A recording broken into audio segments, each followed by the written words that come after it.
টগবগে যুবক হাফেজ মোহাম্মদ সাব্বির হোসেন। বয়স ছিল মাত্র ২২ বছর।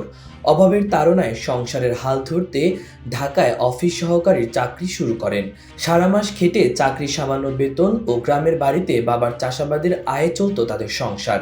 কিন্তু দেশব্যাপী জুলাই বিপ্লবে রাজধানীর উত্তরায় আজমপুরে বৈষম্য বিরোধী ছাত্র আন্দোলনে আওয়ামী লীগের সন্ত্রাসীদের চালানো গুলি গলায় বিদ্ধ হয়ে শহীদ হন কোরআনের এই হাফেজ। ঝিনাইদহ জেলার শৈলকুপা উপজেলার মির্জাপুর গ্রামের মোহাম্মদ আমদ আলী মণ্ডলের ৩ সন্তানের মধ্যে সবার বড় হাফেজ সাব্বির হোসেন। শৈলকুপা হাবিবপুর হাফিজিয়া মাদ্রাসা থেকে হাফিজি পাশ করা সাব্বির সংসারের অভাব মেটাতে ২০২৪ সালের ফেব্রুয়ারি মাসে ঢাকায় পাড়ি জমান। রাজধানীর উত্তরায় একটি বেসরকারি কোম্পানিতে অফিস সহকারী হিসেবে চাকরি শুরু করেন হাফেজ সাব্বির। জুলাই মাসে দেশে শুরু হয় বৈষম্য বিরোধী ছাত্র আন্দোলন। শুরু থেকেই আন্দোলনে যুক্ত ছিলেন সাব্বির। চাচাতো ভাই শৈলকুপা সাব রেজিস্ট্রার অফিসের দলিল লেখক আব্দুল হালিম মণ্ডল জানান, ২০২৪ সালের ১৮ জুলাই কাক ঢাকা ভোর থেকেই ঢাকার রাস্তায় নামেন আন্দোলনরত ছাত্রছাত্রীরা। আন্দোলনকারীদের পানি আর জুস খাওয়ানোর দায়িত্ব পড়ে শহীদ সাব্বিরের ওপর। আন্দোলন দমনে সমগ্র উত্তরা এলাকায় ওই দিন পুলিশের সঙ্গে যোগ দেয় আওয়ামী লীগের অস্ত্রধারী সন্ত্রাসীরা। সারাদিন আন্দোলনরত শিক্ষার্থী, পুলিশ ও ছাত্রলীগ যুবলীগের ত্রিমুখী সংঘর্ষে উত্তরা আজমপুর এলাকা রণক্ষেত্রে পরিণত হয়। ঢাকা বিশ্ববিদ্যালয়ের কয়েকজন শিক্ষার্থীর সঙ্গে সাব্বির পকেটের টাকায় পানি আর জুস কিনে সারাদিন তৃষ্ণার্ত আন্দোলনকারীদের মাঝে তা বন্টন করেন। এটা দূর থেকে ফ্যাসিবাদের দোসররা খেয়াল করে। আব্দুল হালিম মণ্ডল আরও জানান, ঘড়ির কাঁটায় তখন ঠিক ৫টা।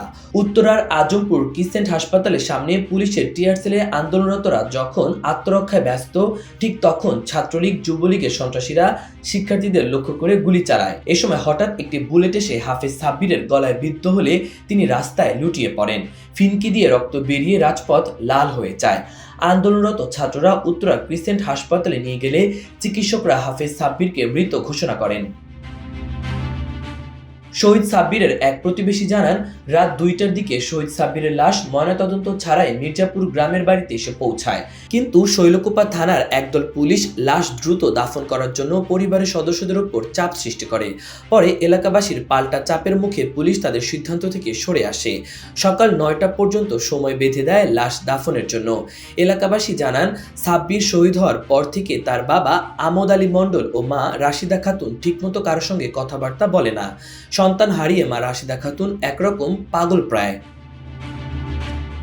চাচাতো ভাই আব্দুল হালিম মণ্ডল জানান, সাব্বিরের ছোট বোন শৈলকুপা দুঃখী মাহমুদ ডিগ্রি কলেজে উচ্চ মাধ্যমিক ২য় বর্ষে আর ছোট ভাই ঝিনাইদহ শহরের বাস টার্মিনাল এলাকার একটি মাদ্রাসায় হাফিজি পড়ছে। পরিবারের উপার্জনক্ষম ব্যক্তিকে হারিয়ে ছোট ২ ভাই বোনের পড়াশোনা ব্যাহত হওয়ার আশঙ্কা দেখা দিয়েছে। তাছাড়া হাফেজ সাব্বিরের বাবা আমদ মণ্ডলও দীর্ঘদিন ধরে অসুস্থ। সন্তানের হত্যার বিচার চেয়ে সাব্বিরের বাবা আমদ আলী মণ্ডল বলেন, হাসিনার দোসররা আমার সন্তানকে হত্যা করেছে। সাব্বির সহ জুলাই বিপ্লবে হত্যার শিকার সবার বিচার হলে আগামীতে বাংলাদেশে আর কেউ রাজপথে ছাত্র হত্যার সাহস দেখাবে না। বুক খালি হবে না কোনো বাবা মায়ের।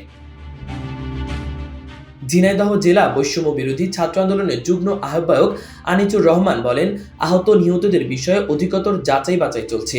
নিহতদের পরিবারগুলো যাতে আর্থিক ও সামাজিকভাবে সুরক্ষা পায় সে লক্ষ্যে কাজ করছে সরকার। মাহবুবুর রহমান ইমন, আমার দেশ।